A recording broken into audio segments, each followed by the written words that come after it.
Today, we will be discussing how to read labels. It's really important you read the labels of the foods before you purchase or eat them.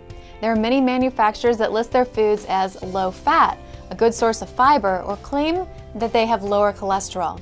These statements don't give you all the information you need, so it's very important that you learn to read labels and make educated decisions on the foods you consume. Once you learn how to read the labels the right way, you have so much variety added into your TLS weight loss solution lifestyle. TLS focuses on low glycemic impact eating. This means by eating the right kinds of food, along with the right amounts of foods, your body will always be healthy and in a fat-burning mode instead of being in starvation mode and fat storage mode.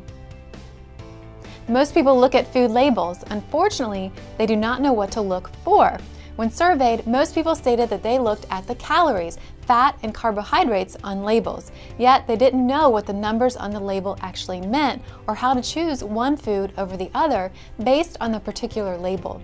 We are going to teach you the correct way to read labels, so it isn't what you cannot eat with TLS, but what you can eat with TLS.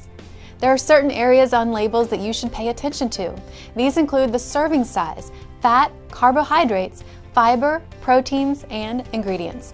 Let's tackle these one at a time, starting with serving size. Serving size is the recommended portion of food to be eaten. For example, the label may state that the food has 2.5 servings. If we eat the entire food, we just consumed 2.5 servings of that food instead of the single serving size. So essentially, that food should last for 2.5 servings, not the one like the way we eat. Now, just because the serving size may suggest that the food is one serving, make sure you pay attention to the remaining parts of the label too. The second area we are going to focus on is the total fat, which is made up of saturated, monounsaturated, polyunsaturated, and trans fat. Notice we skipped right over the calories. We do not focus on calories on TLS and realize that 100 calories of a fresh, organic apple is not the same as 100 calories of cookies. Also, beware of labels that say fat-free. Fat-free foods may have more sugar in them and essentially contain less than 1/2 grams of fat per serving. But if you eat the entire bag of the food, it is still a high-fat food. In order for a food to be classified as low fat, it must have 3 grams of total fat or less per serving. However, with TLS and low glycemic impact eating, we recommend 5 grams of total fat or less per serving, except for the good or healthy fats. Some examples of these healthy fats are foods like salmon, avocado, nuts, natural nut butters, and oils. So if you're looking for a bottle of olive oil, for example, perhaps your bottle says 1 tablespoon is 14 grams of fat. Since the olive oil is a good and healthy fat, you should consume the entire tablespoon. Just remember, just because you're able to eat the 14 grams of fat in the oil doesn't mean you can eat 14 grams of junk food. And remember, 5 grams of fat or less on any food except those healthy or good fats. The third area we are going to discuss is total carbohydrates. Total carbohydrates are made up of fiber, sugar, and of course, the complex carbohydrates like breads, cereals, potatoes, and rice, to name a few, that are found in the food. Also listed under the carbohydrates section may be sugar alcohols and glycerin. The fiber and sugar are listed separately as an indentation of the total carbohydrates, so it's easy to determine where most of the carbohydrates in the food are coming from. For example, if the total carbohydrates are 15 grams and the fiber is 10 grams, you know that most of those carbohydrates are from fiber. You may hear of something called net carbohydrates or impact carbohydrates. These net or impact carbs of a food are not always listed on the label, but they are easy to determine based on the information given on the label. In order to calculate these carbs, you simply take the total carbohydrates and subtract the fiber, sugar, alcohols, and glycerin. This will give you the impact carbs of the food. In other words, this will let you know how much of the carbohydrates you eat will impact your blood sugar levels. Ideally, you want to have the net carbs of the food you eat to be a single digit, So 0 to 9 is optimal, 10 or more is high. It is important to remember that not all food brands will list the sugar alcohols or glycerin on the label. Also keep in mind that most grain foods will rarely result in single net carbohydrate values. Many of the carbohydrates in foods like breads, pasta, potatoes, rice, dried beans, and other grains can slow weight loss, even if they have a great source of fiber. If your TLS plan allows you to eat low GI starches or grains, remember to consume only single serving sizes. Next, let's look at fiber. It's important that you are getting enough fiber, so make sure that the food you eat has at least 5 grams of fiber per serving. Unfortunately, most people eat less than 10 grams of fiber daily, while 25 grams or more of fiber per day is what is recommended for most adults. There are 2 types of fiber, soluble and insoluble. Both soluble and insoluble fibers are indigestible and therefore they are not absorbed into the bloodstream. Instead of being used for energy, fiber is excreted from our bodies.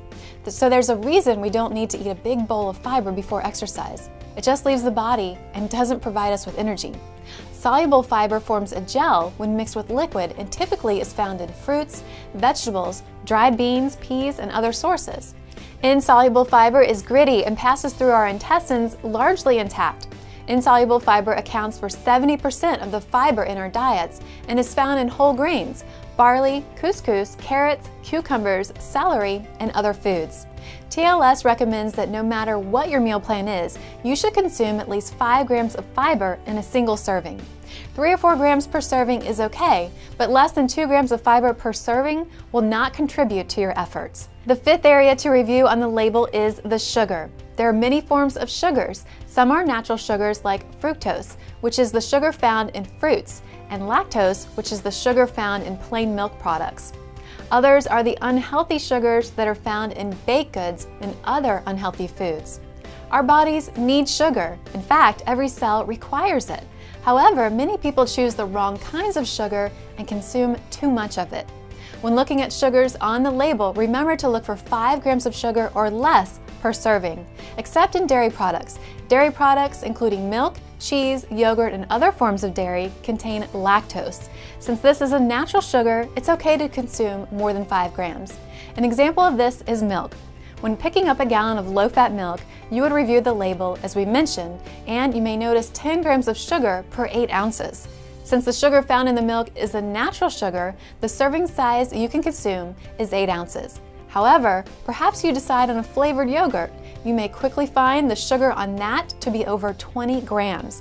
It is fair to assume that the first 10 grams of that yogurt is the same natural sugar found in plain milk, but there's an additional 10 grams, which is too much sugar.